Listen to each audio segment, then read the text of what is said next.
This is the insane $20 million Jacob & Co. billionaire timeless treasure. It's the most expensive watch Jacob & Co. have made, surpassing Floyd Mayweather's $18 million billionaire choker. It took 3.5 years to build and features 482 yellow diamonds.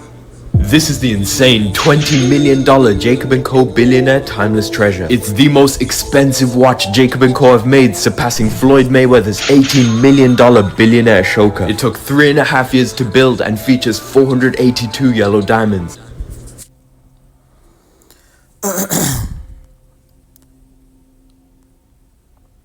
Shalom, Brother Kabal back in the GMS lesson. GMS keep pushing. Before I go further, to give all praise, honor, and glory to the Heavenly Father's only begotten Son, YAHAWAH, BAHASHAM, YAHAWASHI, BAHASHAM, Rakakbadash, Slakia. Double honors to our apostles and elders, a great millstone for teaching us His truth according to the Bible and rule well. A shalom, Lord, sincere argument throughout the four corners of the earth, pushing this truth through diligence and sincerity and charity.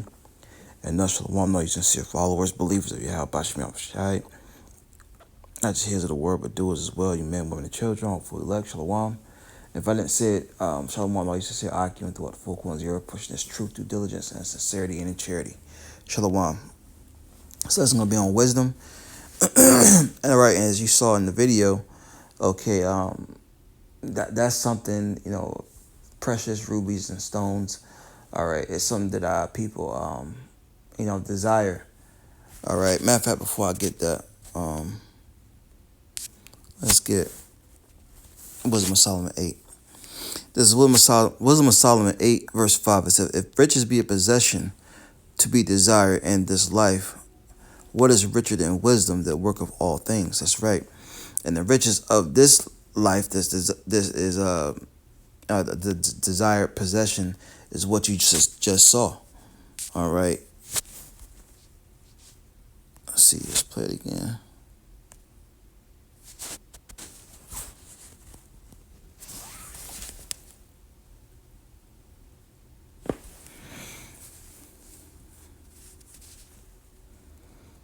For some reason, the volume doesn't want to act right, but you can still see it. And that's a beautiful watch, worth $200,000. I'm sorry, 20 million. I'm sorry. So when the scripture says, Wisdom of Solomon 8 and 5, if riches be a possession to be desired in this life, what is richer than wisdom, the work of all things? That's right, because having this wisdom, all right, is better than having the so-called riches of this world, because you know how to deal, you know how to maneuver in this earth, all right, with the true riches, which is wisdom. This is Proverbs 3 and 13. It says, happy is the man that findeth wisdom, and the man that getteth understanding. Right, going back to Proverbs 4 right here. Proverbs 4 and 7. It says, wisdom is the principal thing, the most important thing. Therefore get wisdom, and with all thy getting, get the understanding. In the NLT, getting wisdom is the wisest thing you can do. And whatever else you do, develop good judgment. That's right, man. So getting this wisdom is the wisest thing we can be doing as Israelites, so-called Negroes, Latinos, and Native American Indians. All right? This is the most prudent thing we can be doing. And the wisdom is talking about the wisdom of the scriptures, because we'll go back to that Proverbs 3. We're going to go back to that Proverbs 3. Let's go to 1 Corinthians. Because someone can use this and be like, yeah, you need to go to college. You need to be a doctor, lawyer. It's not talking about that type of wisdom. All right? Or so-called wisdom. This is 1 Corinthians chapter 3, verse 17. It says, I'll start at 18. It says, let no man deceive himself. If any man among you seem to be wise in this world, because this wisdom is out of this world. This is the wisdom of the heavens. All right. The wisdom of the Bible is the wisdom of the heavens. So this wisdom is out of this world. which is what we're supposed to be using to conduct ourselves in this world. If that makes sense to you. It says, if any man among you seeming to be wise in this world, let him become a fool that he may be wise. So in order to become a wise man, you got to become a fool again. You know, everything you once knew, all right, you have to throw it out. That's why it's hard for someone who's older to get this knowledge, because that bottle is full of wine already, full of philosophies and doctrines, and it's hard for them to be relearned. Now there's some that are, all right, but it's not common. Verse 19 says, "For the wisdom of this world," is the point I wanted, "is foolishness with God." All your degrees, your diplomas, all your accolades, being a lawyer, being a doctor, all that's foolish with YAHAWASHI. That's not true wisdom. True wisdom is knowing who you are. All right, knowing about your culture, knowing who your God is, and it's not supposed to be money. Going back, Salaki, I got interrupted, but it says, Salaki, I got interrupted, but it says, see, Jake don't even know who their true God is, who their true power is, or the names. That's true wisdom. Call on the names of YAHAWASHI in ancient Hebrew, who the world calls God and Jesus. That's wisdom. It says, "For it is written, He hath taken the wise in their own craftiness." And having this wisdom. See, money is not gonna profit you in a day of wrath, man. All right, having this wisdom is, and that's something that people are gonna understand the hard way. What is that? What is that, man? See here.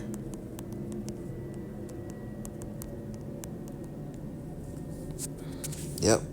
Proverbs 11:4. It says, "Riches profit not in the day of wrath, and wrath is coming." The Lord said in Matthew the 10th chapter, "Think not I come to send peace on earth. I come not to send peace but a sword." And you can't buy the Lord off, man. You can't buy him off. It says, but righteousness delivered from death. What's the righteousness? The wisdom. Proverbs 11:4 in NLT. "Riches won't help on the day of judgment, but right living can save you from death." And how do you know what's right? Right, according by lining things up with the scriptures, reading the scriptures. Because Esau, even the so-called white man, is not going to tell you how to be righteous. He can't tell you how to be righteous. All right, he was created to be the wicked. Malachi 1:4. It's back in Proverbs 3:13. It says, "Happy is the man that findeth wisdom, and the man that getteth understanding." All right, it says, "For the merchandise of it is better than the merchandise of silver, and the gain thereof than fine gold." See, it's better than silver and fine gold. And look, verse 15. "She is more precious than rubies." You saw that watch. Now, the average Israelite, the average so-called Negro, Latino, Native American Indian would choose that watch and its value over this wisdom. Zechariah 13:8 tells you that the mindset of 2/3 of the nation of Israel would have chose that watch over this wisdom, but not the elect. The elect would choose this wisdom over that watch that was full of precious stones, rubies. It was full of gold. All right. But that comes with a certain type of spirit, man. That comes with the spirit of the world, having, loving. There's nothing wrong with having something like that, but if that is your desire, if that is where your heart is, going back to Matthew, I gotta get Matthew 6. I quoted twice. If that what your heart is, that's what your mind's gonna be on. Carnal things instead of the spirit. It says, verse 15, Proverbs 3 and 15, she is more precious than rubies, and all the things that thou canst desire are not to be compared unto her. Right.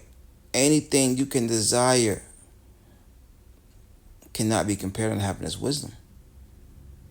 Why? Verse 16, length of days is in her right hand, and in her left hand riches and honor. Which makes you think about King Solomon.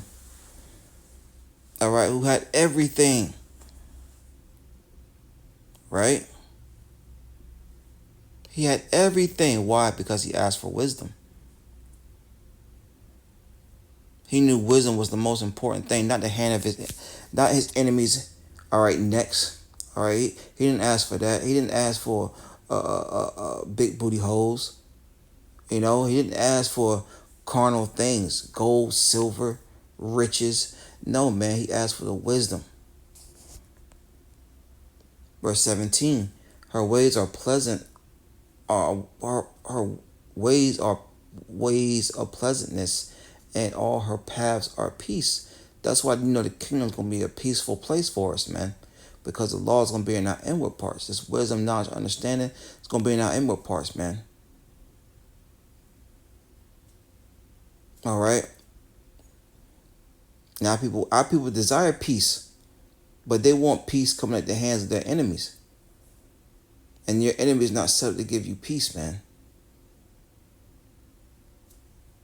Matter of fact, Revelation, was that? Esau was set up to take peace from the earth.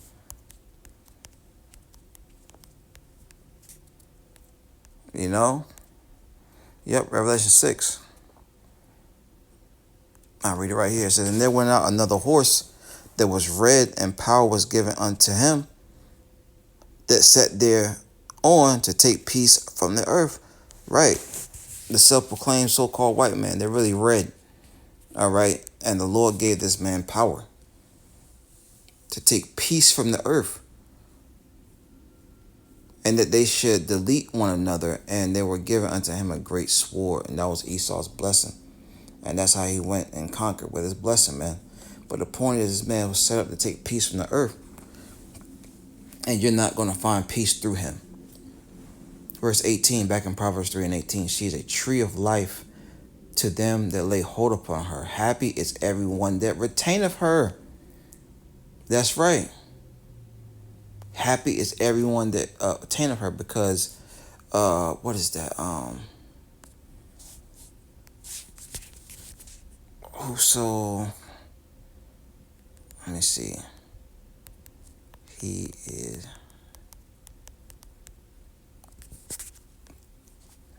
yep. Wisdom of Solomon 3 and 11 says, for whoso despiseth wisdom and nurture, he is miserable.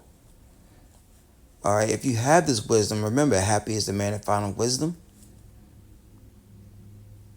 Not gold, riches, and carnal things, right? That's the ways of the world. And the Lord told us in 1 John, the 2nd chapter, love not the world, neither the things that are in this world. The lust of the flesh, lust of the eyes, things of that nature. That was a dope-ass watch. But guess what? It has nothing to do with salvation. It's not going to be able to deliver you in these times that we're coming in. Wisdom of Solomon 3 and 11. For whoso despiseth wisdom and nurture. See, this wisdom nurtures us. It says, he is miserable, he and she, and their hope is vain. Their labors unfruitful, and their works unprofitable. Their wives are foolish, and their children wicked. That's cold, man. That's cold, but that's how you know who's walking with wisdom, man. They're happy. And us at Great Millstone, we're happy. But there's also a balance. There's a balance. You know, you have your ups and downs, but for the most part, we are happy because we have this truth. Now, 2/3 of the nation of Israel, if you so-called Negroes, Latinos, Native American Indians, they're putting on a front. They're putting on a mask when they go out in public. All right? They're putting on a happy face when in actuality, according to the scriptures, we know that they're miserable. We know that they're miserable, man. And for you Israelites that want to try to serve two gods, you can't, man. It's Matthew 6. It says, lay down for your in 19, lay down for yourselves treasures upon earth. That was a treasure. That is a treasure upon earth. That watch, those stones, those rubies, that gold is a treasure upon earth, man. This is where moth and rust do corrupt, and where thieves break through and steal, because someone will come through and steal that, Jack. Best believe. It says, but lay up for yourselves treasures in heaven, where neither moth nor rust do corrupt, and where thieves do not break through and steal. This wisdom. You know, we're storing up heavenly treasures by being righteous in the eyes of YAHAWASHI by doing the works. And no one's going to take it from us in the kingdom of heaven. It can be taken away here. We're slaves. Baruch 3 and 8, we are yet this day in our captivity. You know, we're not really meant to own anything on this side. Verse 21, Matthew 6 and 21, for where your treasure is, that there will your heart be also. So if your heart is on carnal things like, you know, money, cars, clothes, and hoes, and, you know, those different types of expensive jewelry, all right, that's what you find treasure in. That's where your heart's going to be. It's not going to be on serving the Lord. It's not going to be on, you know, this wisdom. Now, like I said before, there's nothing wrong with owning those things, but that's where your heart shouldn't be all into that. Okay, your heart should not be all into that. There's another scripture I wanted to get, but I'm drawing a blank on it. But yeah, you know, Lord willing, that lesson was edifying. You know, if riches be a possession and be desired in his life, what's richer than wisdom and work of all things? Oh yeah, let me get this. Because we read, riches profit not in the day of wrath. What's going to profit? What's going to profit you? You Israelites, you so-called Negroes, Latinos, Native American Indians, having this wisdom. Because all hell's going to break loose, and, you know, your carnal things are not going to have any answers. What's going to have answers for you? The wisdom. Isaiah 33 and 6, and wisdom and knowledge shall be stability of thy times, and strength of salvation. The fear of the Lord is his treasure. So having this wisdom is going to keep you stable in the times that we're living in. Jacob's trouble. Okay? Famines, pestilence. All right, wars.